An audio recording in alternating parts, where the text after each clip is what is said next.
वो बड़े ठोस सबूत हैं जो लड़का पकड़ा गया है, और उस लड़के के माँ और बाप, उन दोनों के जो कनेक्शन बताए हैं पुलिस ने, वो भी दर्शक सुन चुके हैं। जरा आप सोच सकते हैं कि 5 लाख का इनामी आतंकवादी जो नक्सली था, या जो भी कहिए उसको, कि लाखों बच्चे और उनके घर वाले वो कैसी दहशत में डूब गए होंगे जब उनको खबर मिली होगी कि उनके स्कूल में बम रखा हुआ है। तो इस आदमी तो ये आज की जो आपको डेमोक्रेसी की बातें करता है, जो अपना डेमोक्रेटिक चेहरा बताता है, अपने पार्टी के डेमोक्रेटिक चरित्र बताता है, उससे इसका दूर दूर का कोई लेना देना नहीं है।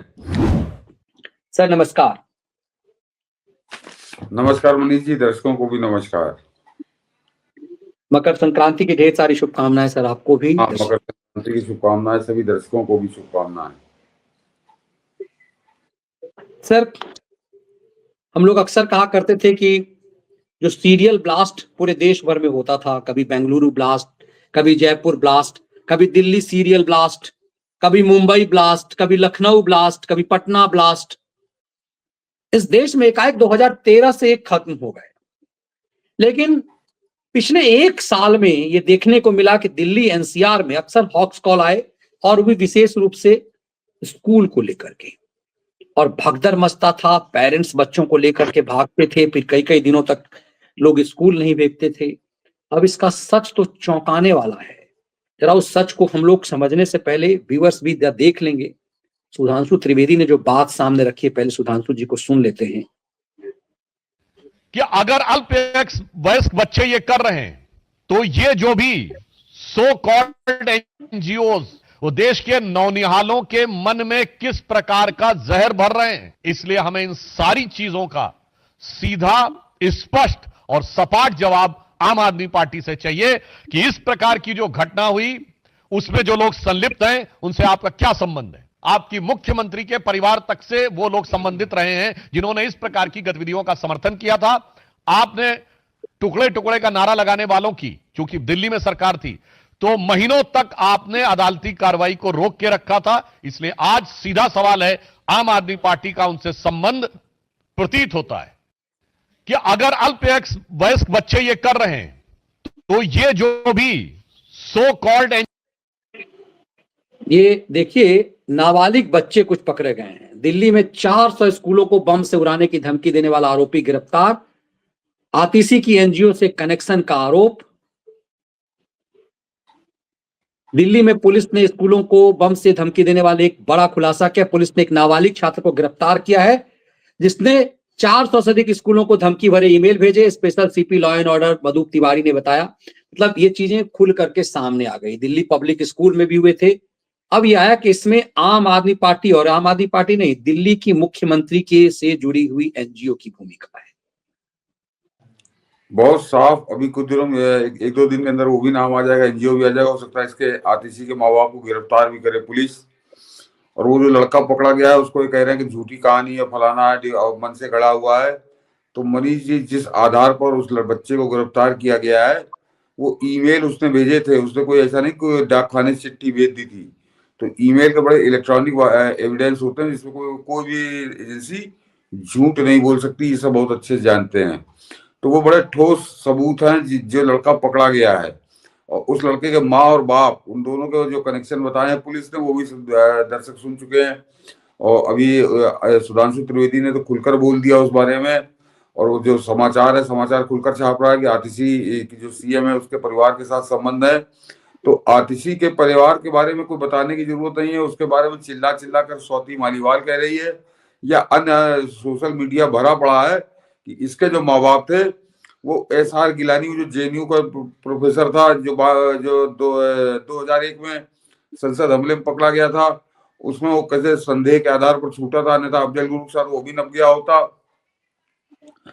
और अफजल गुरु के लिए इसके आतिशी के माँ और बाप किस तरह से तड़प रहे थे, पूरी इसके सारे वीडियो रिकॉर्डिंग मौजूद है। उनके बकायदे वीडियो में दर्ज बयान है।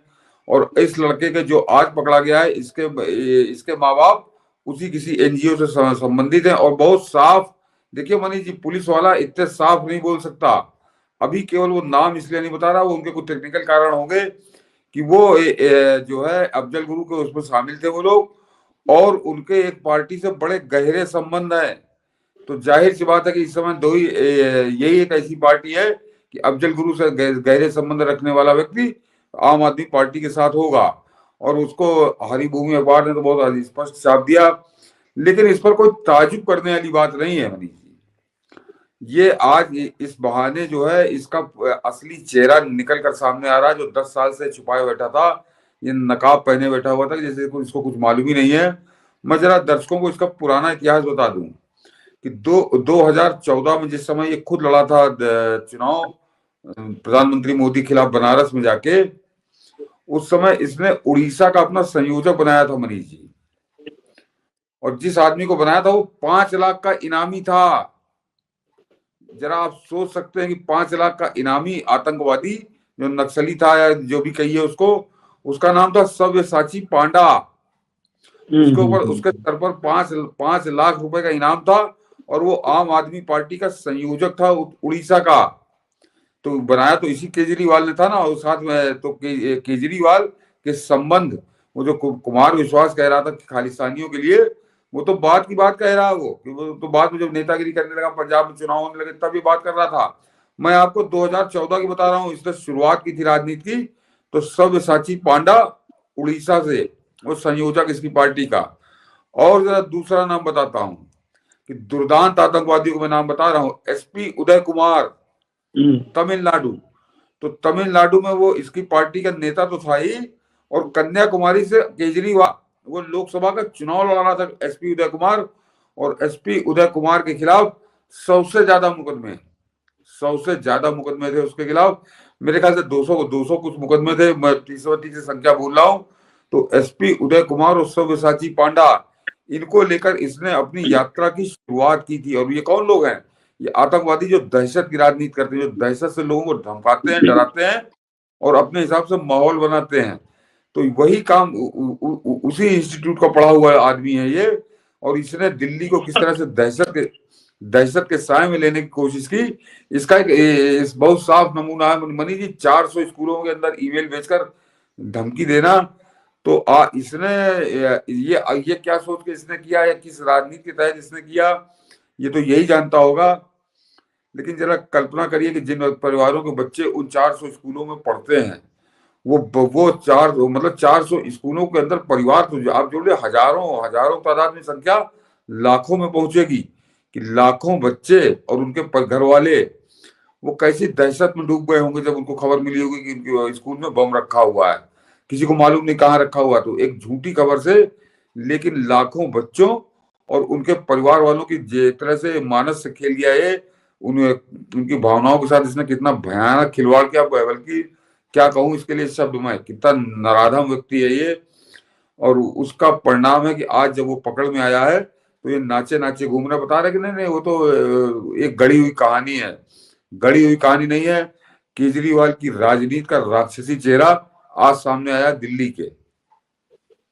आपको लगता है कि इसका इम्पैक्ट चुनाव में कुछ पड़े, क्योंकि बीजेपी अब जाकर के इस तरह के पहाड़ पे, कुछ लोगों को लगता है कि मामला तो पहले से पता होगा, तो फिर ये हमला पहले क्यों नहीं किया गया, अब जाकर के क्यों हो रहा है?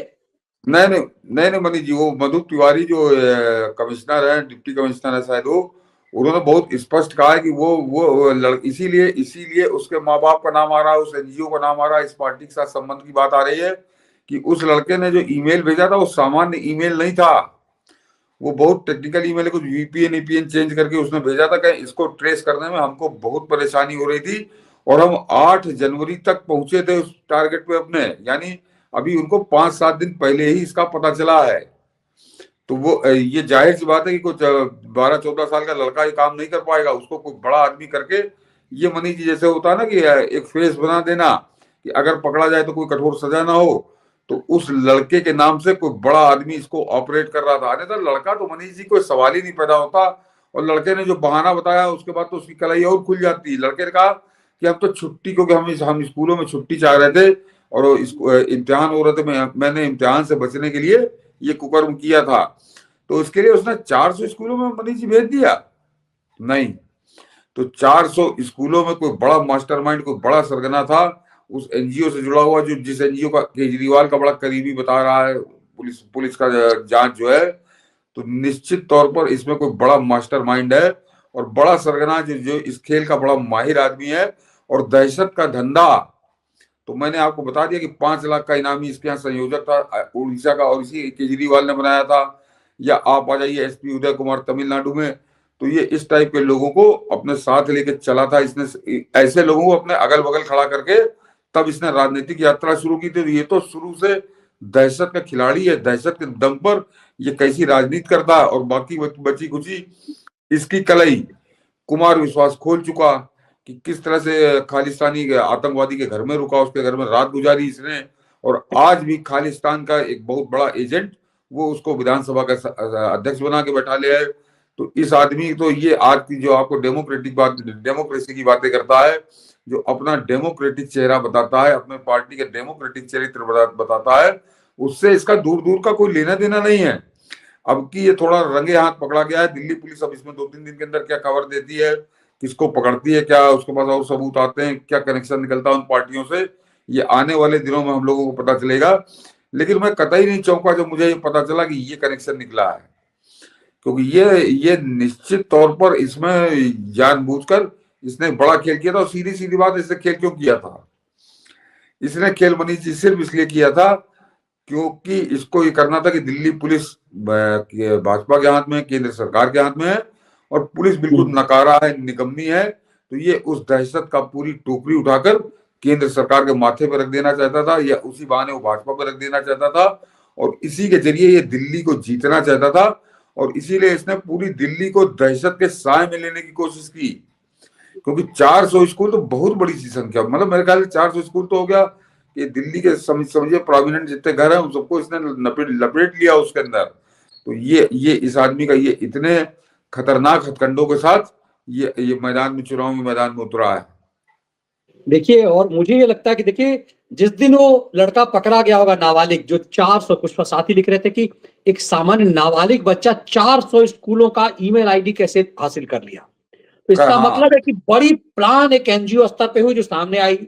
और आतिशी मारलेना का यदि आप देखेंगे, जब रमेश बिधूरी ने सिर्फ कहा था कि नाम तुमने बदल दिया, रमेश बिधूरी ने आतिशी मारलेना के बाप को गाली नहीं दी थी, लेकिन उस महिला ने फर्जी रोना रोया, बाप को इसमें घसीटा, क्योंकि उसको पता था कि आने वाले, क्योंकि सरकार है, सरकार को सब पता जरूर होगी कि यदि करामात उसकी है, उसे पता था कि इस मामले में आने वाले दिनों में उसके बाप को घसीटा जाएगा। तो इसने बाप के नाम पर, मतलब भाई रमेश बिधूरी ने तो इसके बाप के बारे में तो इस बाप के नाम लेकर तो इसको गाली ही नहीं दी, जिस तरह से मोदी को बाप के नाम पे गाली देते हैं। मार्लिना को तो सिर्फ ये कहा कि भाई तुमने अपने पिता के दिए नाम को क्यों बदला, बाप को तो गाली नहीं थी, लेकिन ये बाप को विक्टिम बना के, एक मेरा बूढ़ा बाप, बीमार बाप, खूब नौटंकी की। आपको क्या लग रहा है कि ये इसे मार्लिना को पता था कि एनजीओ बम इस पे अब 2-3 दिनों में फूटने वाला है, क्योंकि सरकार, खबरें तो गई होगी। देखिए, जो दिल्ली पुलिस के अधिकारी बता रहे हैं कि बहुत शातिर तरीके से किया गया था, मतलब दिल्ली पुलिस उसको ट्रेस करने में उसको समस्या आ रही थी कहाँ से भेजा गया है मेल। तो जाहिर सी बात है कि जिस आदमी ने वो मेल किए थे वो निगाह तो रखे होगा ना कि कहाँ कहाँ तक पुलिस की निगाह, पुलिस की जांच पहुंची है। तो बिल्कुल सही आप कह रहे हैं कि इसको ये आभास हो चुका था कि अब पुलिस करीब पहुंचने वाली है, तो इसने नौटंकी इसलिए इस तरह की शुरू की था, क्योंकि इसको अभी इसके माँ और बाप दोनों इस पर लपेटे में आएंगे। जरा इंतजार करिए, क्योंकि अब पुलिस ने जिस तरह से रहस्योद्घाटन किया और उसको पकड़ा है लड़के को, तो लड़का बोलेगा मनीष जी, अभी तो उसको शुरुआत तो पुलिस जरा शराफत से पूछ रही है, और उसके बाद वो भी बोलेगा, उसके माँ और बाप भी बोलेंगे, और तब इनका सिराजा बिखर कर सामने आएगा। ये कैसे, किस तरह से ये दिल्ली को एक तरह से, जैसे आजकल प्रधानमंत्री मोदी तक उसका प्रचार कर चुके हैं, और लगातार सरकार प्रचार कर रही है कि एक यहाँ ठग हिंदुस्तान के अंदर एक ठग आ गए हैं जो डिजिटल अरेस्ट करते हैं, ये डिजिटल अरेस्ट करके करोड़ों रुपए लोगों के लूट रहे हैं। तो ये डिजिटल अरेस्ट नहीं, ये दहशत। आपके फोन के रिंग, मोबाइल रिंग से पहले वो बजता है आपको सचेत करने के लिए। भारत सरकार इतनी एक्टिव हो गई है कि आप किसी को फोन, यदि आप मुझे फोन करेंगे तो पहले आपको वो डिजिटल अरेस्ट से संबंधित तो जानकारी आएगी, मतलब और ये शुरू दिल्ली से ही हुआ है। तो वो डिजिटल अरेस्ट तो वो ठग कर रहे हैं, ये दिल्ली का ठग जो है ये दहशत में अरेस्ट कर रहा है, दहशत में गिरफ्त में लेकर उनके वोट वो चाह रहा था दिल्ली के। और ये बिल्कुल एकदम साफ इसकी रणनीति अभी बिल्कुल प्रथम दृष्टया नजर आने लगी है। और जांच जिस दिन पूरी होगी, जिस दिन दिल्ली पुलिस इस मामले में गिरफ्तारियां करेगी, उस दिन ये पूरी तरह बेनकाब होंगे।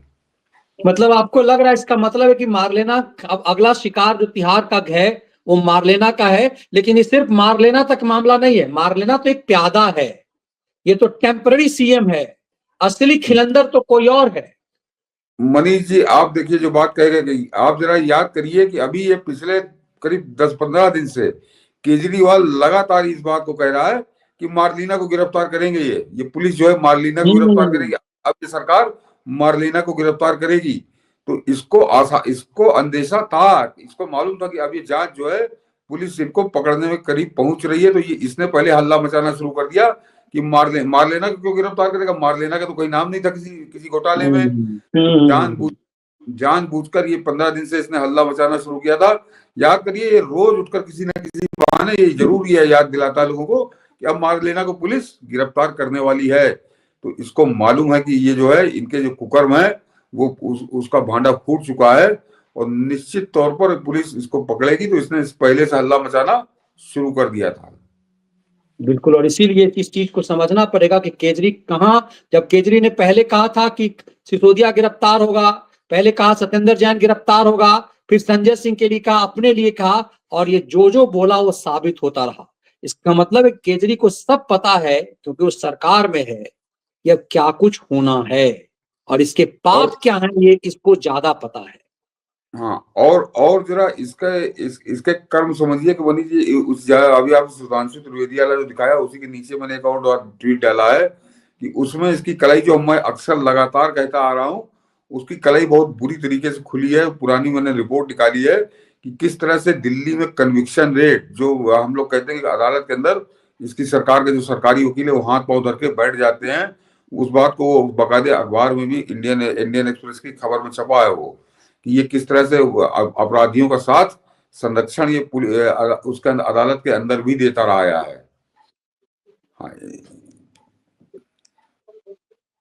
ये नहीं, दूसरी वाली दिखाई मनीष जी, इसको बाद में दिखाइए, इसके बगल वाली जो है पहले। हाँ, ये conviction rate in Delhi at all time low, और तारीख बता दे, 17 जनवरी 2018। हाँ, ये इसकी सरकार बनने के 4 साल बाद, और ये ऑल टाइम लो हो चुका था। मैं पढ़ के बताता हूँ अभी मनीष जी। मतलब ये चीजें बता रही है किस तरह से अपराधियों का साथ। हम लोग जो अक्सर कहा करते थे कि कोर्ट रूम पुलिस जो है वो कुछ भी करे, लेकिन जो सरकारी वकील होते हैं कोर्ट में वो राज्य सरकारों के होते हैं। स्टेट वर्सेस फलाना करके केस होता है। ये सब ये कह रहा है कि over the years the national capital has fast emerged as the crime capital of country and while an overburden Delhi police claims it's doing its best to reduce crime, the conviction rate tells a different story. Rate, अब जरा ये बनी जी यहाँ जो रंगीन वाला ये इसी को लगाए रहिए, उसके बाद नीचे आते हैं कि rate of conviction in Delhi, ऊपर आइए मनीष जी थोड़ा सा, जो कहा कि rate of conviction in Delhi have been steadily falling over the last 12 years, while in 2005 31.2% of cases resulted in convictions. It fell drastically in 2016 to a paltry 4.9%, जो 31.2% था conviction rate, वो 4.9% हो गया, according to information from the ministry of home affairs. ये 2016 की report थी। और उसके नीचे जो अब जो चार्ट है कि जरा आप इसको गौर करिए कि 2012 में 31 तो 2005 में था, 2012 में 28%, 28.7% था कन्विक्शन, 13 में 14% हुआ, 2014 में 7.3%, 15 में 5.1% और 16 में 4.9% कन्विक्शन रेट। तो एक तरह से अपराधियों को किस तरह की छूट अदालत के अंदर मिलती है, ये समझ लीजिए आप। और गिरफ्तारी जब कितनी बड़ी संख्या में दिल्ली पुलिस के द्वारा हुआ, लेकिन दिल्ली पुलिस अपने केस को अदालत में साबित नहीं कर पाई। और दूसरी खबर है कि according to Delhi police data, the force has the best conviction rate in overall Indian penal code crimes at 85% compare to the all India average of 59%. और इसमें जो महिलाओं के प्रति, जो महिलाओं के साथ इसने, महिलाओं के खिलाफ जो अदालत के अंदर धज्जियां उड़ जाती हैं इस कोर्ट केसों की, वो आखिरी पैरा है कि इन 2019 आउट ऑफ के डाउरी के the conviction rate was 5.46 in 2020. The conviction rate dropped to only 3.5%. ये 2021, और उसके बाद का जो बात का है मनीष जी, वो 2022 का वो 1.65% कन्विक्शन रेट। ये कन्विक्शन रेट है जो मैं अक्सर चिल्ला चिल्ला के कहता हूं कि इसने अपने जो वकील उतार रखे हैं वहां पे अदालत के अंदर बैठा रखे हैं, वो अपराधियों को सजा दिलाते हैं कि अपराधियों से दोस्ती निभाते हैं, तो यही वो जानता होगा। बिल्कुल, और इसीलिए और इसकी अपराधियों और आतंकियों के साथ इसकी कैसी साठगांठ है, ये आज ये जो आज दिल्ली पुलिस ने खुलासा किया है, ये इसको एक तरफ इशारा कर रहा है बहुत साफ। इसीलिए इस बात को समझना पड़ेगा कि ये मामला कितना खतरनाक है। एनजीओ गैंग के माध्यम से दिल्ली पर कितनी बड़ी साजिश है, और वो भी स्कूल के नाम पर एक खेल हो रहा है, और इतनी भयावह साजिश। ये मनीष जी, पूरी पार्टी ही एनजीओ गैंग की उपज है। एक केजरीवाल अपना एनजीओ चलाता था, मनीष सिसोदिया अपना एनजीओ चलाता था, वो टिकट ब्लैकिया अपना एनजीओ चलाता था, वो जो अभी जेल काट गया सतेंद्र जैन उसका अपना एनजीओ था। ये पूरा एनजीओ गैंग ही मार्लेना का अलग एनजीओ है, बाप उसके मार्लेना के बाप का अलग एनजीओ है, प्रशांत भूषण का अलग एनजीओ है, वो कभी ना नहाने धोने वाला जो है गंधौर यादव, उसका अलग एनजीओ गैंग है। और ये लोग अपनी जिंदगी में पिछले 20, 25, 30 साल से इस एनजीओ के सारे ही रोटी तोड़ रहे थे, जब तक इनको दिल्ली की नौकरी नहीं मिली थी। दिल्ली में आके इन्होंने सत्ता पे काबिज हुए, तब इनका अलग रंगढंग शुरू हुआ, अन्यथा उससे पहले ये सिर्फ एनजीओ के ही सारे रोटी तोड़ रहे थे। ये तो पूरा एनजीओ गैंग है ही है। और एनजीओ गैंग कितनी खतरनाक राजनीति कर रहा है, कितनी खतरनाक रणनीति बना रहा है दिल्ली के लिए, ये आज के खुलासे से बहुत स्पष्ट हुआ है।